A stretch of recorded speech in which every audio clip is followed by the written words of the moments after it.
would need you to assign a team member that's going to take the family live transfer. You can have a call center if you already have a call center that can handle this. You can have one person that is, responsible for a multitude of communities, maybe through a region.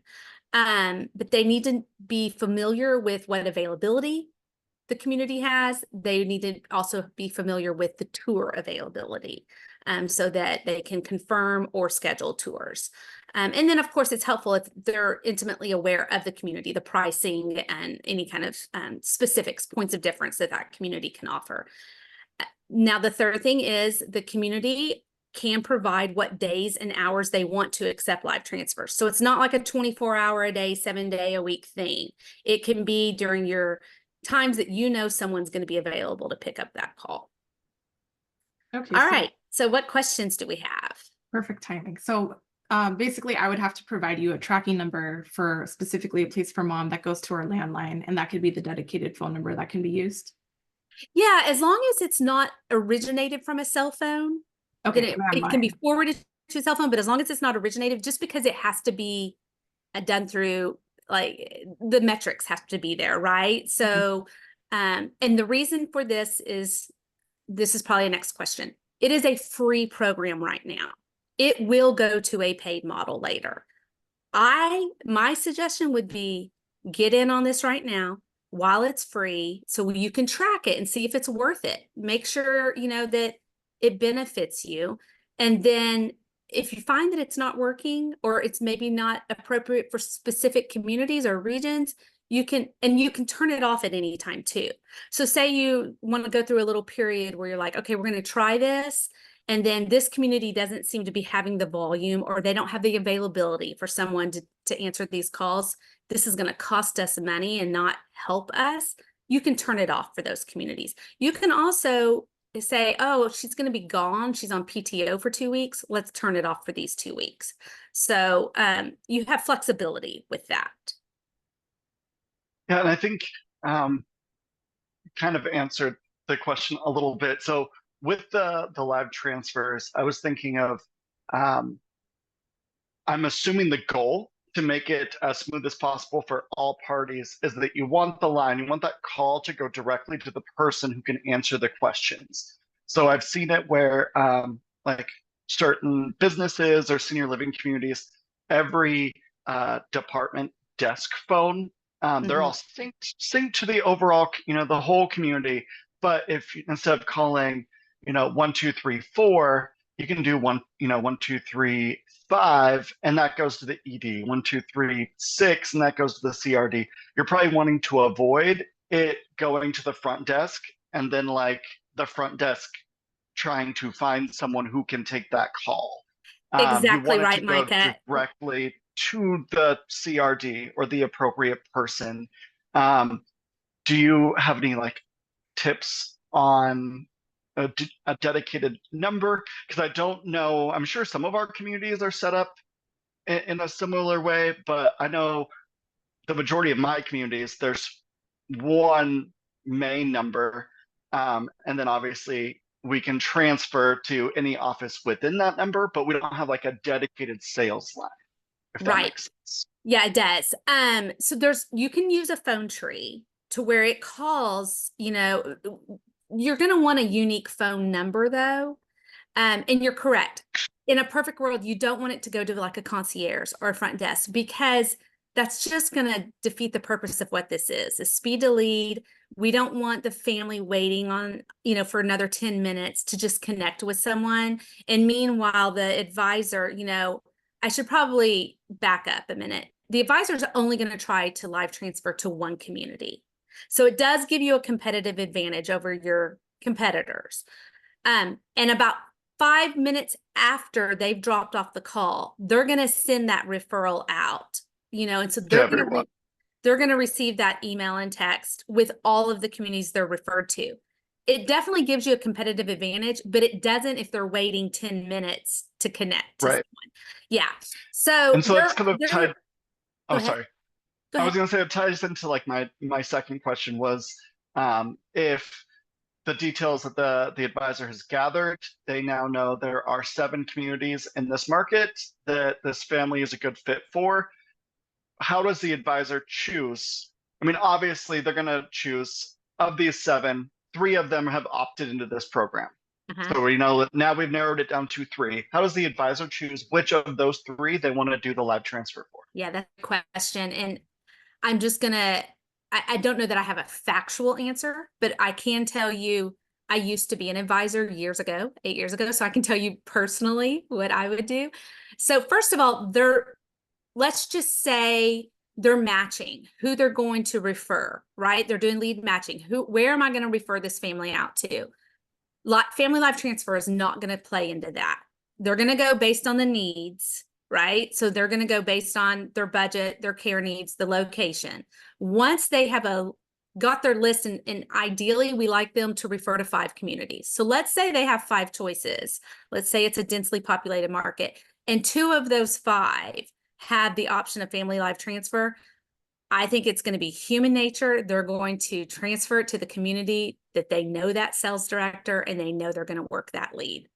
It's just, you buy from people you like, you sell to people Right. you like. So Well, I think they also, like, I've heard some say that if they don't know that market, they'll tend to follow up or connect with who they see has the highest a place for mom star rating. yeah. So I've reviews are seen that as definitely a well. big deal. Definitely. Yeah. And Samantha and I have talked about that a lot. It is going to be, there is an algorithm, but that is all playing into prior to deciding, like that's going to help with the lead matching, right? So yes, families will come and say, only refer me to, it used to be just a 5-star rating, but now it's a review score that's 10. But let's just go with the 5-star rating. Only refer me to the communities that have a 5-star rating. Well, if that's the case, that's going to narrow it down quite a bit, right? Because that makes that portion of the algorithm that much more important. But one thing to keep in mind, even though there is an algorithm, they can refer anywhere they want. That is just a suggestion. But you're absolutely correct. Those things do factor in. And I think my last question is, you mentioned it is, free to opt in right now, but it will potentially be a paid model. I'm assuming that, well, I guess you could maybe share what you know so far. Is that going to be a pay per call? Is it a live transfer? Is it a subscription that you're going to pay a monthly fee? And I'm assuming that is going to be in addition to the referral fee if they move in. Yeah, correct? that's right. Right now, don't quote me on this. What I have heard is it will be $150 per live transfer. Oh, per call. Yeah. Okay. Now, to me, now I don't know, you would have to look. And again, that's why I say try it while it's free to see you can justify. Right now, the volume's very low in terms of how many, and part of that is because we've been having to get our sales teams trained, right? But so it's not like you're getting flooded with all these live transfers the way the data looks right now. But for me, I think it's worth it to try it while it's free so you can do your own data analysis and cost analysis and see what would this have costed me if we were paying for this, and did this result in any move-ins? Obviously moves take a little bit of time, but if the data is true that we're collecting, that moves are happening twice as fast, you should have enough time to do that analysis. Gayla, I have a couple of questions. So, I mean, could we work it in where that $150 is then removed from the 80% that we pay on the referral at move-in? Yeah, that's exactly what I was begging for. I'm just Okay. a little person in a big pond, so they weren't hearing that from me. But I agree with you. I would love that, because then there's like 98%. We paid over 94%. Yeah, it's Well, crazy. 94%. Okay. Yeah. So crazy. yeah, can we reduce that? You said you piloted this back in December. Did you pilot it company specific with a different senior living company, or did you pilot it for a region? It was piloted with specific organizations that want Are you able to to tell go us in who it on was? pilot. Do what? Are you able to tell us who it was? I don't even know who all they are, to be honest with you. I can tell you that I know at least 9 of the major organizations. I know that Atria has opted in and Holiday. Some of the smaller ones like Cogier, I know is opted in. You know, I can actually, let me stop my share. And I And can, then did it go like region specific or did they pilot it company wide? great question. So every org is doing it differently. Some are piloting it by region. Some of the super small orgs are just doing a handful to try it out. And then we have like Atria did the entire organization. But I'm going to pull up a little spreadsheet while I How have you. long Go ahead. would our pilot session be? Like, how long would we have this to be free in our pilot? So right now they are saying that they're looking at a paid model going to that at the end of September. I think that date is kind of, I could see them pushing that back, but I don't want y'all to quote me on that. That's why I've been anxious to get you guys in, because I just saw the time, you know, the clock ticking, and I was like, oh, I really want them to have this free period to try it. So really it's as simple, you know, all of the teams are trained, they're ready to go, which means your competitor orgs are probably trying this right now because we do have the regions trained. I recommend, I'm gonna pull up a spreadsheet though, and is there any one specific org you guys would like for me to look at? I think either Spectrum or Brookdale, because Micah and I both could dive a little into that. Yeah, so Brookdale, I know the answer to that. Brookdale they are, so Spectrum Retirement, is that what you're referring to? Yes. They have opted in. I was They're going to say they usually say yes to everything. So Yeah, not they're surprised. currently live. I don't know if they are live org wide. Let me look at that. I just pulled up. So I see one community, no, two communities that are not live. All the other communities are with Spectrum. As far as Brookdale goes, I know that just because Brookdale is Brookdale, and so I hear about that enough. And their national account manager just shared with me yesterday that they have verbally agreed to the program. They're in the process right now of getting that phone tree set up, so that they're not live as we speak, but they're very close. Then Micah, it's all on you. What is? I said then Micah, it's on you. Homework to see how it's going. No, yeah, actually, I've got a lot of contacts at Spectrum, so I can definitely look into that. I think one of the biggest hiccups we're gonna have either way, I think one is we would still need to, on our end, figure out that direct line number to the CRD desk, because that doesn't exist. And if that's not something we can make happen, then the program's going to be a flop either way. Yeah. And I think two, having a little bit more, excuse me, like firm dates on, like, because I know for me, I sometimes forget that I've paid for this subscription Yeah. service for 6 months now, that I'm like, oh, I hated it. And then I completely forgot and I'm still paying for it.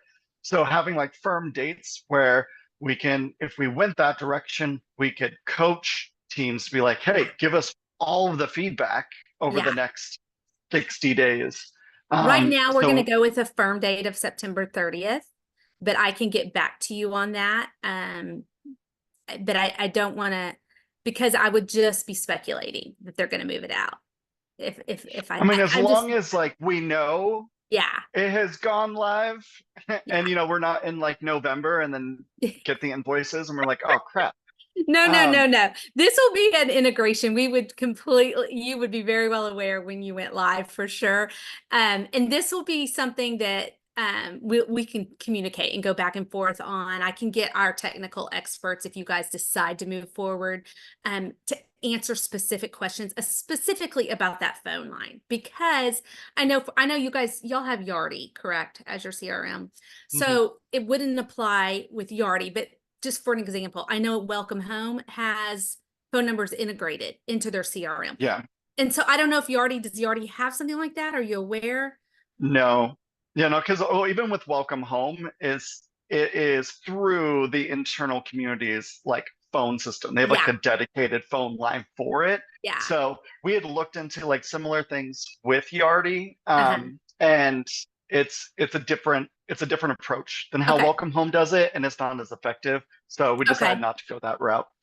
Makes sense. Well, and so we have our integration experts for our CRMs as well. And so they may be able to help troubleshoot if that is an obstacle, how we're going to get this phone system figured out.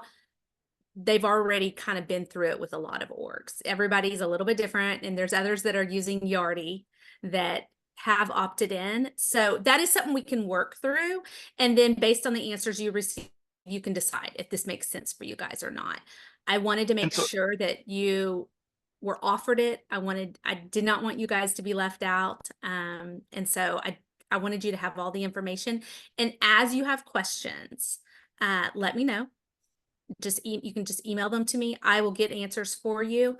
And as you think about it, and kind of where we stand right now, do you want to kind of compile some questions that you may have and say, maybe email them to me if you don't mind? If you can get them to me like first of next week, and then that way I can get some answers back to you. I just don't want too much time to go by. I know we have a holiday coming up, so that's gonna factor in, but think about what questions you have between now and say, let's see, today, maybe next Tuesday, we'll give it a week. And then I'll compile all those questions, get the answers for you, and then you guys collectively can decide if you think this is something you want to move forward with.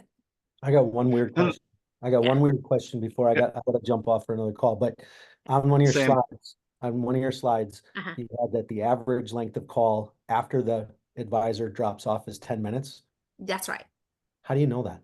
If you drop Well, off the because call? they've been through the pilot, they've been because you have to tracking have a it with tracking number.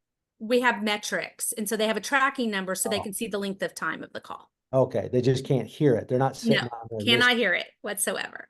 Okay, and 150 per call, and that is whether, like Mike is talking about right now, like if it's answered or not. Right, If it goes to a voicemail, it's $150. right. Okay, So that's that's steep. why you really That's want to very look at steep. that cost Yep. analysis, I agree. I think the program, the thought of Family Life Transfer is phenomenal. Right, This is me personally saying the $150 is outrageous.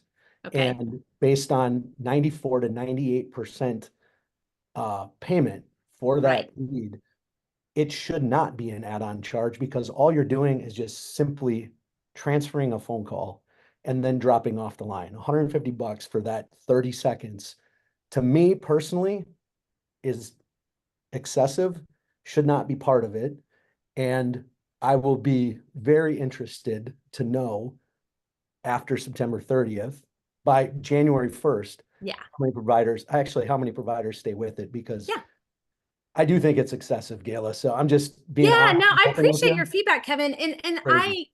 from an outsider looking in, I get where you're coming from, 100%. I think we have to look at the metrics and say, did they really choose that community to move to versus the competitors? Did that live transfer, being able to connect with someone with the community, confirm the tour, all those things that happen? Because I know from back when I was an advisor, the families that toured, the first place they toured and they connected with that community, the odds were that was the community they chose if they were correctly matched. Mhm. No, I won't argue with that. Yeah, but I hear you. I hear you loud and clear because those were kind of my first impressions as well. Okay, thank I you. know we're running short on time. I do want to ask you guys, Samantha and I talked about this. Maybe Samantha, we can set up another quick call to discuss the bidirectional connection. Maybe we can set up a call and then I can get feedback from everybody on Family Life Transfer. We can kind of, draw that to a conclusion on what everyone is feeling. And then I can talk about bidirectional at that time. Does that sound good? Yep, that works. Yeah. Okay. I just didn't want to take you any more of your time today. I think that there's been a little bit of misunderstanding how the bidirectional connection works. It's only an advantage for you guys. So I wanted to be able to clear up any misunderstandings that might be there. Yeah, perfect. Okay. Thank you guys for your time today. I appreciate it.